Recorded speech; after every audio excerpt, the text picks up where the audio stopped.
కావాలమ్మా భూతద్దాలు ఉందో లేదో చూడాలంటే నీ నడుముని వందల కొద్ది కావాలంట జలపాతాలు పెరిగే కొద్ది తీర్చాలంటే నీ వేడిని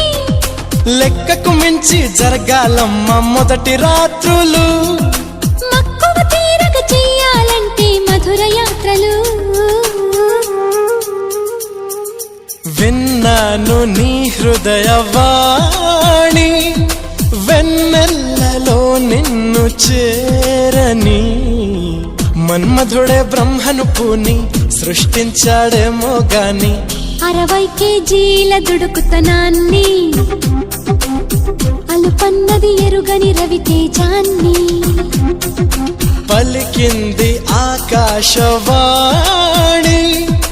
ఈ కొమ్మని